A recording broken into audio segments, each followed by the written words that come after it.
दोस्तों नमस्कार, सभी का मेरे चैनल पर स्वागत है।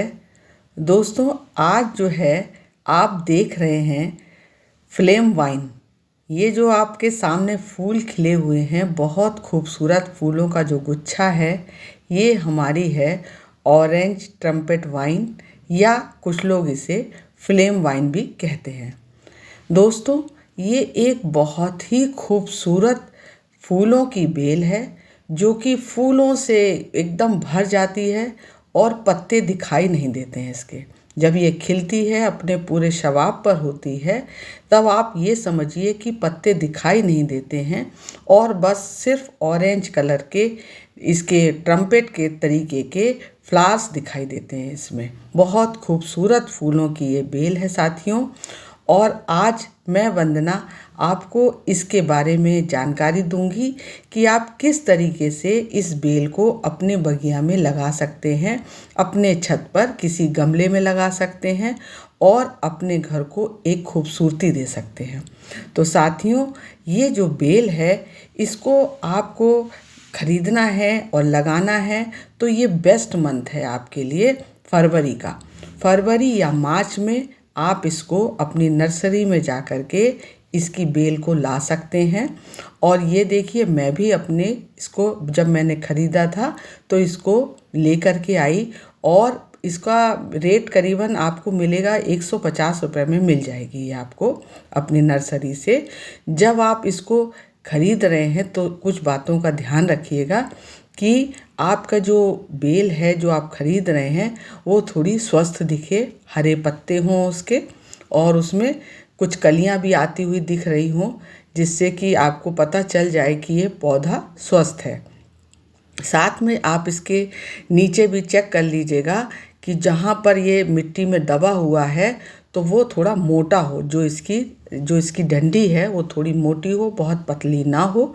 यदि बहुत पतली होती है तो कभी कभी वो जो है आपकी सरवाइव नहीं कर पाती है, और ये आपको आराम से मार्केट में मिल जाएगी।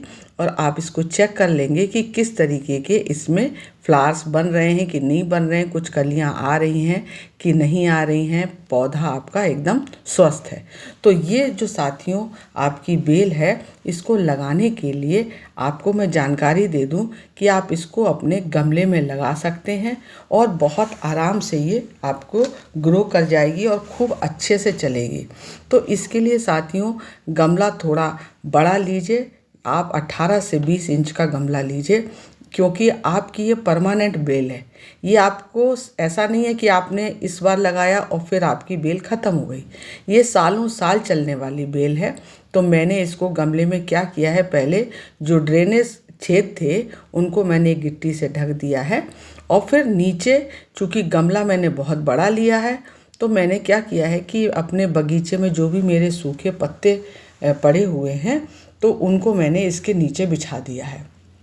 साथियों ये मैं पत्ते इसलिए बिछा देती हूँ नीचे, कभी कभी जब मेरा गमला बहुत बड़ा होता है तो मुझे अपने पौधे को लगाने के लिए जो पर्याप्त स्पेस चाहिए वो छोड़ करके मैं कुछ सूखी पत्तियाँ मिला करके डाल देती हूँ। उससे फ़ायदा ये होता है कि मेरी मिट्टी कम लगती है, क्योंकि हम लोग बहुत सारे गमले लगाते हैं, बहुत सारी सब्ज़ी लगाते हैं, फल लगाते हैं, तो मिट्टी की ज़्यादा ज़रूरत पड़ती है। तो नीचे मैं इस तरीके से ऐसे करके सूखे पत्ते डाल देती हूँ, और ऐसे आप भी कर सकते हैं इस तरीके से, और फिर मैं उसमें मिट्टी डाल देती हूँ। और उसके बाद क्या होता है कि ये अपने आप अपना डिकम्पोस्ट हो करके फिर ये खाद का रूप ले लेती है। साथियों ये जो मैंने मिट्टी डाली है इसमें, उसमें मैंने 50% साधारण मिट्टी ली है और मैंने उसमें 30% ली है गोबर की पकी हुई खाद ली है, और उसमें 20% मैंने रेत डाला है, और उसमें 1 मुट्ठी मैंने नीम खली भी मिलाई है। इसके बाद फिर मैंने इसमें पानी भर दिया। जब मैंने मिट्टी को भर दिया तो उसके बाद मैंने इसमें पानी डाल दिया, जिससे कि सारी मिट्टी जो है वो बैठ गई। नीचे मैंने सूखे पत्ते भी डाले हुए, वहाँ तक पानी पहुँच गया है और मिट्टी जो है वो नीचे की तरफ को बैठ गई है। जो ऊपर उठी उठी दिखाई दे रही थी वो सब इसके नीचे चली गई है। फिर उसके बाद आराम से आप अपने गमले में लगी हुई मिलती है आपको नर्सरी से, तो उसको गमले को आपको आराम से निकाल लेना है। जिससे कि आपकी जो है इसको मिट्टी इसकी जड़ों से लिपटी रहे। अब आप ये देख रहे हैं नीचे कुछ जड़ें उसकी लटकी हुई दिखाई दे रही हैं। और उसके बाद आहिस्ता से जो है आपको एक बीच में जगह हटा के मिट्टी को खाली करके एक गड्ढा बना करके इसको अपने ट्रम्पेट वाइन को इसको आपको रख देना है गमले के बीचों बीच। आराम से रखना है जिससे कि इसकी ज़्यादा मिट्टी इट्टी इधर उधर ना हो। और उसके बाद जो है जब आप इसमें रख देंगे तब फिर इसके बाद पानी भी आपको इसमें डाल देना है जिससे कि आपका पौधा जो है वो ठीक से लग जाए। साथियों, इसमें जो हमने मिट्टी मिलाई है तो इसमें जो मिक्सचर बनाया है ये मिक्सचर आप रखिएगा। तो उससे क्या होगा कि आपका जो वो पौधा है उसको बहुत ही अच्छा पोषण मिलेगा। और इसको बेल लगाने के 10 दिन तक आपको छाया में रखना है। आप सीधा बेल लगाने के बाद इसको धूप में नहीं रखेंगे और इसको 10 दिन छाया में रखेंगे। 10 दिन के बाद तब फिर आप इसको छाया से हटा करके तब आप इसको धूप में ले जाइएगा। अब इसके बाद आपको खाद कब देना है साथियों, तो आपको 1 महीने के बाद खाद देना है। क्योंकि जब आपने पौधा लगाया है, ये बेल लगाई है, तब आपने इसमें 30% गोबर की खाद पकी हुई दे दी है या फिर वर्मी कंपोस्ट डाला है आपने। तो इसलिए अब 1 महीने तक आपको इसमें कोई खाद नहीं देना है।